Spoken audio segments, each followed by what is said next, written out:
Imagine you're asleep in your own bed. It's just a completely normal, quiet summer night. Then at like 3 a.m., the phone rings. Which is never a good time for a phone call. Right, never. And it's your 18-year-old brother's friends. They tell you he's at a party, he is, dangerously drunk, and they just don't know what to do with him. So you go into fix-it mode. Exactly. You do what any sibling would do. You tell them, just bring him home. But when they finally pull up to your house, your brother isn't just drunk, he is dying. And absolutely no one can explain why. It is the ultimate nightmare scenario. I mean, you are expecting a routine, albeit stressful, case of a teenager who had way too much to drink.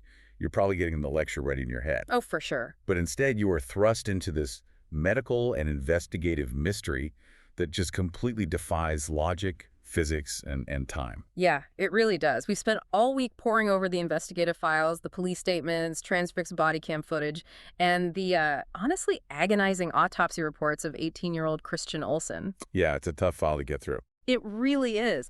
This happened recently, July 13th, 2024, in Medina, Ohio. And what we found in these documents is a timeline that absolutely shatters reality. It does. It's completely broken.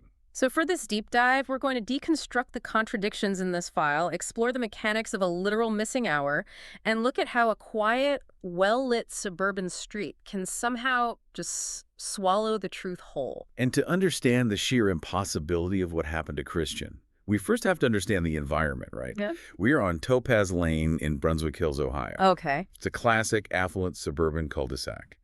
The party is at the home of a teenager named Eric. Technically, Eric's dad and his new girlfriend are home, but they're not really supervising. Right. They were treated to the basement around midnight, so effectively, the teenagers have the total run of the house. Yeah, and reading through the witness statements, the vibe was incredibly mundane. Like, upstairs, you have Christian, Eric, a kid named Aiden, a girl named Becca, and a few others. Just a standard hangout. Exactly. They're hanging out, eating day-old donuts they grabbed from a shop dumpster, drinking a few Four Locos, smoking a little weed. The digital footprint from that evening, like the videos and snaps taken earlier, shows everyone just laughing. It's a completely standard summer night. But then around 2 a.m., the social dynamics totally fracture. Yeah, things go sideways. Fast. Yeah. Becca accuses Christian of sleeping with someone else. A massive argument breaks out, and Becca actually leaves the house. Shortly after that, the tension peaks, and Christian decides he's had enough. He storms out. And there was a physical altercation there. Right, according to Eric's statements to the police, yeah. He actually tried to physically stop Christian from leaving, claiming he thought Christian was too intoxicated. Eric says Christian shoved him into a wall and just walked out into the dark. Okay, let's unpack this for a second, because I was mapping out the digital forensics from the police file, and this is where the timeline becomes a straight-up impossibility. The 8-minute window. Yes. We know from GPS and cellular data that Christian leaves the house at 2:06 a.m. His cell phone data goes completely, permanently dark at 2:10 a.m. That is an 8-minute window. It's nothing. That is no time at all. It's like a photographic double exposure. You have two completely different realities occupying the exact same narrow slice of time. On one layer, a teenager is walking away from a party. On the other layer, a fatal, brutal encounter happens. How does someone meet a violent end in 8 minutes in the open air of a quiet cul-de-sac? It's a logistical nightmare for investigators, because in an 8-minute window, you don't have time for like a prolonged stalking event or a complex setup or a drawn-out physical fight that spans multiple locations. Right, it had to be immediate. Whatever happened was sudden, explosive, and devastating. And the narratives provided by the people who found him simply do not align with that reality. I noticed that immediately reading through Eric's formal statements. What shocked me is the sudden geographical shift in his story. Yeah, he moves the whole scene. Exactly. Initially, when police speak to Eric right there in Christian's driveway, Eric claims that around 3 a.m., he and Aiden were driving out to take Aiden home. He says they found Christian lying right at the end of Eric's own driveway, mumbling that he couldn't move his upper body. But then they get to the station. Right. Later at the station, he moves the crime scene. Under formal questioning, Eric changes the location entirely. He now says they didn't find Christian at his own driveway. He claims they found him 5 or 6 houses down the street at the bottom of a neighbor's driveway. Which is a huge detail to just change. It is, and then he casually drops a completely new, chilling detail. He says there were 3 other teenage boys standing outside who had interacted with Christian before Eric and Aiden even got there. So naturally, police track down these three neighbors, and the transcript of what these kids saw is, I mean, it's deeply And unsettling. hard to read. It really is. These three teens were having a sleepover. Around 3 a.m., they hear someone outside screaming for help. They look out the window and see Christian on the ground, but instead of rushing out to help him, they get terrified. Because Christian actually approaches the house, right? Yeah, he manages to drag himself up and knock on their door, pleading for help. And their response: they grab a kitchen knife for protection, stay locked inside, and pull out their phones to take 3-second Snapchat videos of this boy dying on the pavement. It is a profound failure of human empathy, just completely driven by panic and this bizarre reliance on digital distance. They view the tragedy through a screen rather than intervening. It's so dystopian. It is. Now, to be accurate to the investigative file, these three boys did attempt to dial 911. Police confirmed the attempt in their phone logs. But the call didn't go through. Nate, how does a 911 call just fail to connect in 2024? Is that like a cell tower handoff issue? It's highly likely, yeah. In dense suburban areas, phones constantly bounce between local micro towers and larger macro towers. Oh, I see. If a phone is struggling to find a signal indoors or, if a tower is undergoing routine midnight maintenance, a call can fail to route properly to the local dispatch center. So the call fails, and instead of trying again, they just, stand there? They just stand there and watch. They watch Christian collapse back at the end of the driveway, and a few minutes later, they watch Eric and Aiden pull up in a truck, stand over him, and load him into the vehicle. So his friends finally scoop him up, and at this point, the adrenaline should be peaking, right? You'd think it's time to floor it to the nearest emergency room or at least call 911 themselves from the truck. You would think so. But instead of rushing to the hospital, they embark on this incredibly strange, agonizing journey that burns precious time. Let's look at the geography and the mechanics of this drive. The route from that cul-de-sac in Brunswick Hills to Christian's house in Medina is a very straightforward 20-minute drive down main roads. 20 minutes? Yeah, but it took Eric and Aiden an entire hour to get Christian home. Where were they for an hour with a dying teenager in the backseat? Well, Eric claims the delay was because they had to make multiple pit stops for Christian to throw up. But one of these stops is highly specific and just defies all emergency logic. The golf course. Right. They stop at Bunker Hill Golf Course on Pearl Road.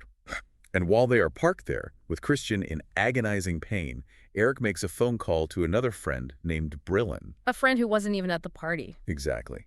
He tells Brillin to wake up, get in his car, and meet them at the golf course. I can't wrap my head around this. They are orchestrating a social meetup in the middle of a catastrophic medical emergency. That's what the timeline shows.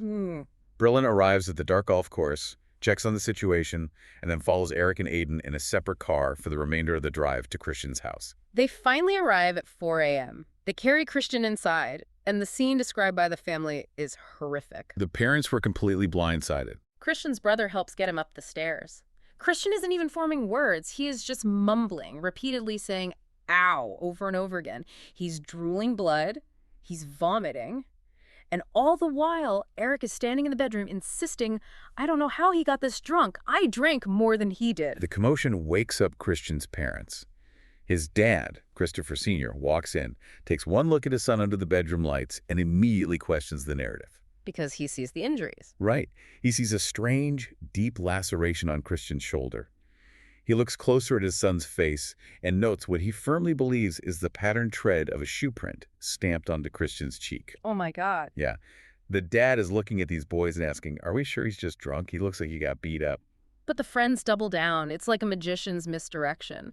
The friends are frantically waving this bright red flag pointing at the vomit, emphasizing the alcohol to pull all the attention away from the glaring physical trauma. They adamantly assure the parents that Christian is just heavily intoxicated, and Christian is just begging to lay there. At one point, he manages to ask for a Coke. Just a Coke. Yeah.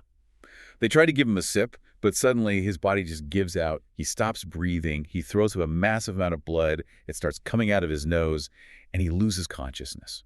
And the family has to start CPR. Yes, his family frantically performs CPR until the paramedics arrive.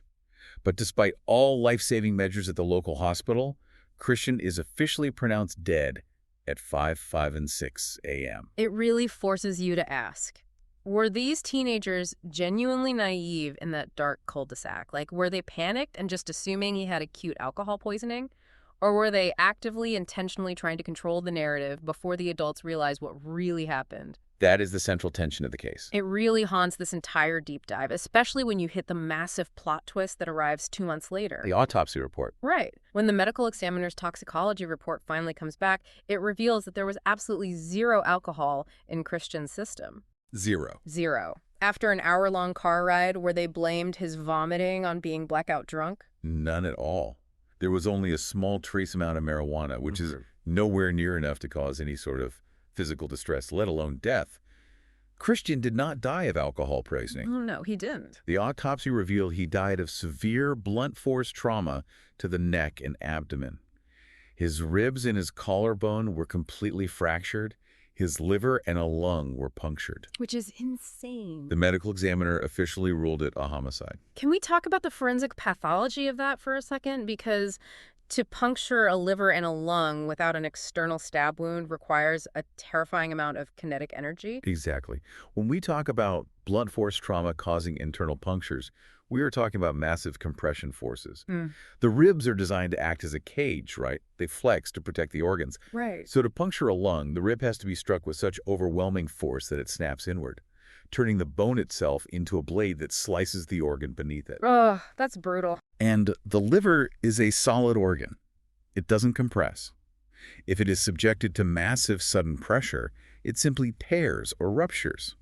These are injuries consistent with a high-speed vehicle collision or, frankly, a sustained brutal stomping. So the physical evidence absolutely shatters the story that he was just wasted. He was crushed. And since the body proves the friend's initial story was completely false, investigators naturally pivot to the digital footprint and the neighborhood surveillance. Which is where things get even more complicated. Right. Because instead of finding a clear path, they hit this massive, impenetrable wall of silence. Welcome to the absolute frustration of modern digital forensics. Police know that Eric, Aiden, and Christian communicated primarily through Snapchat. Which is notorious for disappearing messages. Exactly, and it's end-to-end encrypted. A lot of people think police can just log in and read the chats. But the reality of encryption means the actual content of the messages, the texts, the photos is completely scrambled. Unless you have the physical phone unlocked in your hand, it is incredibly difficult to get the content. But they can get the metadata, right? They can see that a message was sent even if they don't know what it said. Precisely. Subpoenaing the metadata takes massive amounts of time, but it gives you a skeleton of the digital activity.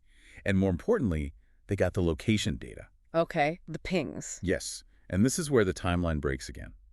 Police confirmed that between 2 a.m. and 3 a.m., that crucial window when Christian was fatally injured, both Eric and Aiden's cell phones pinged as being inside the house. Wait, so the phones were inside, which means either the boys were physically inside the house while Christian was being killed out on the street, or they intentionally left their phones inside to create a digital alibi while they went out. Those are the two logical options. But how accurate are those pings? Could it just be GPS drift? Cellular triangulation isn't always pinpoint accurate down to the square foot, no. But modern smartphones constantly perform these Wi-Fi handshakes with the nearest router. Oh, right, looking for a network. Yeah, if their phones were logged onto the home's Wi-Fi network, the geolocation is highly localized. The police were confident enough in this data to officially state the phones were in the residence. Which brings us to the physical neighborhood itself. We are talking about 2024.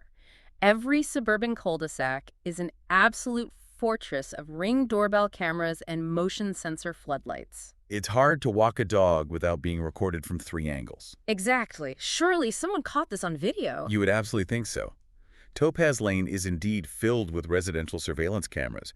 Yet, incredibly, when police canvass the neighborhood to pull the footage, every single neighbor tells them the exact same thing. Which is? Their cameras were either broken, turned off, or mysteriously just didn't trigger that night. Police state they fully investigated the camera situation and found absolutely zero footage of Christian Kerma.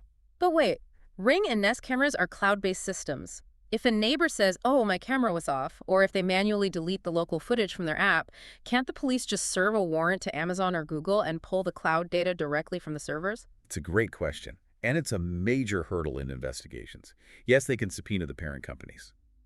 But if a camera genuinely loses its Wi-Fi connection, or if the sensitivity threshold for the motion sensor was set too low to trigger a recording in the dark, nothing gets uploaded to the cloud in the first place. Because it never existed. Right. You can't subpoena data that was never created.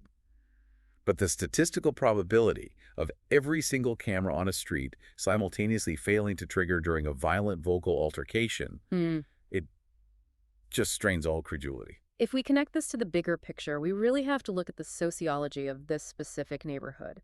Because a wall of silence like that doesn't just happen by accident. It doesn't. Brunswick Hills, and Topaz Lane in particular, are predominantly white, highly insular communities. Christian was a black teenager from a neighboring town. And that dynamic became very clear later on. It did. The atmosphere following his death was incredibly revealing.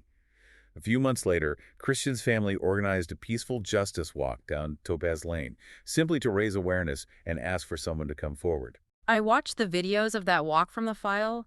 The reaction from the residents wasn't just silent, it was aggressively hostile. Residents came out of their homes and yelled racial slurs at the grieving family. They screamed at them to leave the neighborhood. Multiple neighbors actually called the police on Christian's family, claiming they were trespassing on private property just for walking down the public street. That is just heart-wrenching. It's a textbook sociological response of an insular community closing ranks. When they feel their status quo or their own children are threatened by an outside element, the empathy vanishes and the wagons circle. It forces you to ask a really uncomfortable question. When every single camera on a street miraculously fails on the exact same night a young black man is brutally killed, is that a statistical anomaly? Right. Is it a coordinated community cover-up to protect their own kids from a prank gone horribly wrong? Or is it a tragic, astronomical coincidence fueled by a deep-seated bias and a total lack of empathy? It creates a complete vacuum of evidence. And as investigators try to navigate that vacuum, they are forced to explore entirely different, much wilder theories to explain the mechanics of Christian's massive internal injuries. Which brings us to the two prevailing theories the police had to run down. Theory 1, the hit and run. Which, makes sense when you think about the sheer force required to break ribs and puncture organs. Right. And there was a very tantalizing lead for this. One neighbor reported that a broken-down blue pickup truck had been parked in the cul-de-sac for almost an entire year. Strangely, right after Christian's murder, that truck completely vanished from the street. That sounds like an immediate smoking gun. You have blunt force trauma and a missing heavy vehicle? It does. But when police tracked the truck down, the theory collapsed.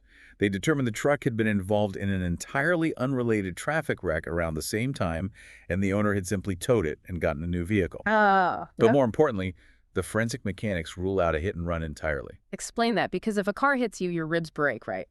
Yes, but it's about physics and center of gravity. If a pedestrian is standing up and gets struck by a standard vehicle or a truck, the bumper impacts them at the thigh or pelvis level. You almost always see massive lower body bruising. Like shattered femurs, things like that. Exactly. Shattered femurs, pelvic fractures, bumper impact marks on the legs. Christian had zero lower body bruising. His injuries were entirely concentrated on his upper torso and neck. Scientifically, he wasn't hit by a car while walking. So if the mechanics rule out a car bumper, you have to look for a weapon or a targeted physical assault. And that's what led detectives down a much darker, much more complicated rabbit hole regarding a robbery retaliation. This is where the story expands beyond the cul-de-sac. About a week prior to Christian's death, on July 7th, a known local drug dealer's house in a neighboring district was robbed by two masked men. Okay, a drug robbery. Surveillance footage caught them stealing cash, marijuana, and thousands of dollars in high-end sneakers. But how does a drug robbery tie back to a high school party in a different town? Through the neighborhood rumor mill.